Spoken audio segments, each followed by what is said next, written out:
Thanks for downloading another segment from the Best of the Classic Metal Show. The Classic Metal Show is heard live on Saturdays from 9 p.m. to 3 a.m. Eastern, exclusively at www.theclassicmetalshow.com. And now here's another piece of Classic Metal Show history on the Best of the Classic Metal Show. The Classic Metal Show. That's Metallica right here on the Classic Metal Show with the Judas Kiss.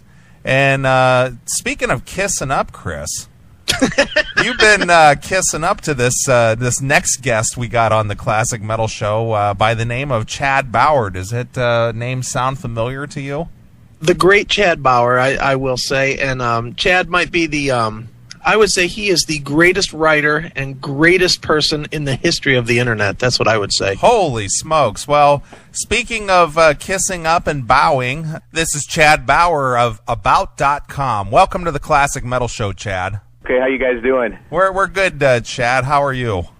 Not bad. Chris is definitely my favorite one now since he actually knows the name of the website. Well, he should. He got 5 pages. Five long pages there on About.com. Yes, it was definitely, I guess you'd call it a comprehensive interview, but it was definitely one of the better ones. Well, thanks. Yeah.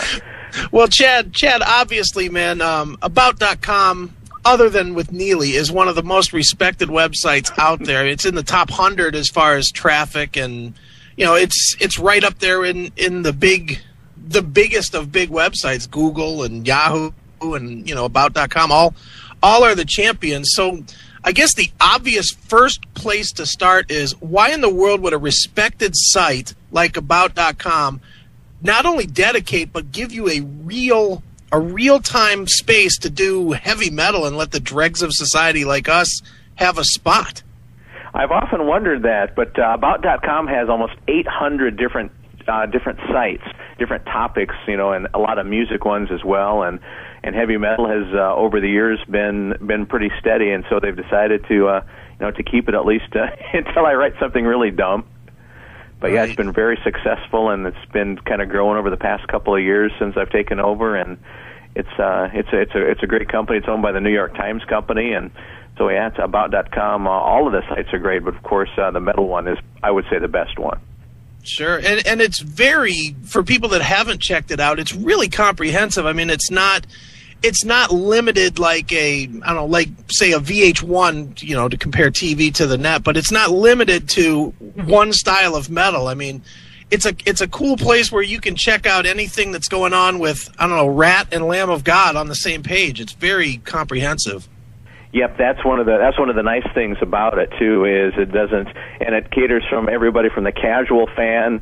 One of the most popular search terms is what is heavy metal. For those that don't really even know about it, and then those that are the hardcore fans can find stuff that they like as well. So there's kind of a variety of subject matter from the elementary to the complex, and all the different genres, or most of them are covered. So it's a pretty comprehensive site with a lot of different material on it. Well, Chad, I've looked at your extensive, I guess you would call it your own little portion of About.com, and as Chris was saying there, you guys cover so many different facets of quote unquote heavy metal. What's your background with heavy metal or metal in general? Well, I've always my professional background is I've been in radio since the 80s. And I was always in pop radio and top 40 radio, so metal was kind of my, stuff I listened to. So when I didn't have to play Madonna and things like that, so it was kind of my, my salvation to get away from that kind of music. And I got into it, early in high school. I think Metallica's "Kill 'Em All" was kind of the one that did it for me. And then I just kind of listened to that type of music, and eventually got into the writing side of things and wrote for a few different websites, and then eventually About.com in 2005 is when I started writing the heavy metal section for About.com. Well, I got to tell you, it's a whole lot better reading than, say, a blog on Fuse or Headbangers blog or something ridiculous like that. I mean, if you're looking for anything, I noticed there's like tons of CD reviews, best CDs of 2008, best hair metal CDs, best, all kinds of stuff. I mean, it's very extensive. Are you personally responsible for all those areas or submissions?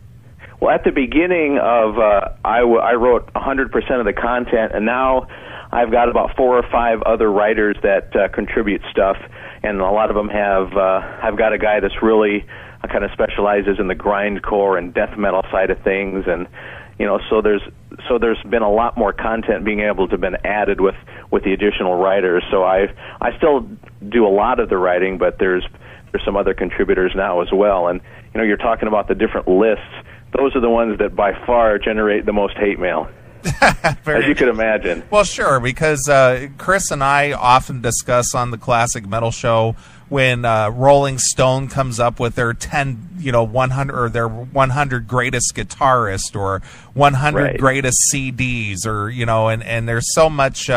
It's all subjective. I mean, who's to say what's the greatest or who's the greatest or what criteria it falls under? So I can understand that. Yeah, and it's there's a lot of kind of spirited debate and kind of civil behavior, saying, "Hey, what about this? What about that?" But there's also the ones that the email starts off, "Dear moron," something like that. Sure. Now, I'm not looking for any specific numbers here, but is there an actual income for you doing this kind of a thing? Because Chris and I both know that it's a very hard go actually making money off of a website or doing submissions to the web and making money on it. Is there any remuneration in it for you? Yes, there is compensation, but I have a full-time job elsewhere, so that should tell you the level of the compensation. Right. Definitely. Well, Chad, obviously, man, with About.com being a Times entity, so to speak, I mean, what kind of limits do you have? Because I can only speak from the interview that you and I did, but you pretty much let everything fly. I mean, there were a couple of little edits, but it really was a lot. I'll be honest, I expected a lot of stuff to get cut out because of the nature of what the business is there with About.com. What kind of freedoms do you have to publish whatever you want to? Well, it's pretty wide open. I mean, we have editorial oversight and things like that, and don't really like to include some of the more some of the profanity and things like that. But like if you check out, one of my writers just did the best death metal covers of all time, album covers, and there's some pretty sick stuff on there. So, and I kind of submitted that to my editor, thinking, well, there's no way they're going to allow this. But my editor loved it and said, yeah. And she even said, instead of using this way to write it, where the album cover is, this particular amount of pixels, do it with this one where it's like 4 times as big. So it's really a lot of freedom with About.com, which is great. Sure. Now, man, I'm just more curious than anything because I know what I submitted to you, and I know that it was a book and a half. What in the world did you think when you got that much back from me off of 12 or 13 questions? Well, believe it or not, you are not the record holder on that. Nice. I did an interview with another writer that actually, because the 5 pages that your article is the maximum that is allowed by is just because of the limitations of the system, and I actually had to cut some of his, but yours actually was intact. So yours was actually pretty good length. So it wasn't too bad compared to some. That's cool, man. Well, dude, one of the things that we banter back and forth about here on the show is what it is that makes a good interview. And, to us, obviously, it's, be thorough and make your points, and not just make random statements like, oh, Metallica sucks or Megadeth is the best, or, back it up is kind of our theory with interviews and stating anything. Well, how do you feel about that? Do you feel like that's kind of the key to having a good interview, is not only getting, statements, but actually having the artist explain what they're trying to say?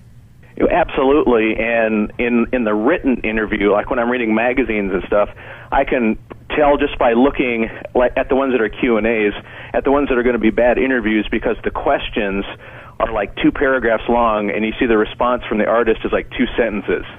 Right. So it's it's like pontificating by the interviewer, and giving the artist little time to respond, and you can tell there's not much of a conversation going there. It's more the interviewer trying to make their points be heard as opposed to letting the artist speak, because the people reading the piece, they want to hear what the artist has to say and some interesting things that they may not have known. I mean, they don't care on certain levels about a lot of the things that the interviewer might say. Well, Chad, in your line of work, obviously you have to sort through so much stuff, be it book submissions on metal or CDs or podcast or radio shows. Have you had the opportunity to check out the Classic Metal Show, and had you heard of us prior to doing the interview with Chris? Yes, I absolutely had heard of the Classic Metal Show and the whole network with all the different shows that are available, and I've listened to some over there, here and there, and I heard the interview with Joel McIver, who I've interviewed from my side as well, and it was via email, but it was a lot more interesting to actually hear the voice, with the accent and all that kind of stuff. So that was one I really enjoyed that I listened to. It's probably a couple of months ago now. Sure. And if you listen to that interview, you understand that we don't throw softballs at all, and we'll challenge somebody and bust balls if we have to. Absolutely. So that's cool. Well, listen, we appreciate the exposure you've given the Classic Metal Show and About.com. I mean, we are heading into our 14th year now.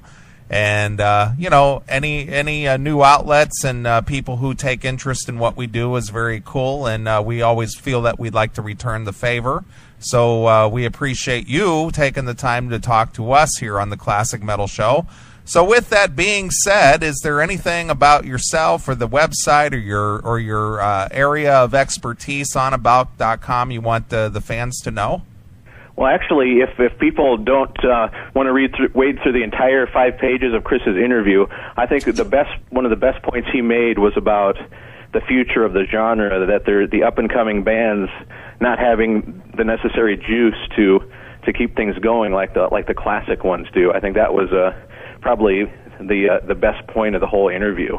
Yeah, we actually have had extensive discussions on the Classic Metal Show about that, and in doing little web searches myself, I noticed that is a hot topic, and people have referenced our discussion on web, on message boards and whatnot, on other music and metal websites, because we feel sad that when that day or that era ends, it's over.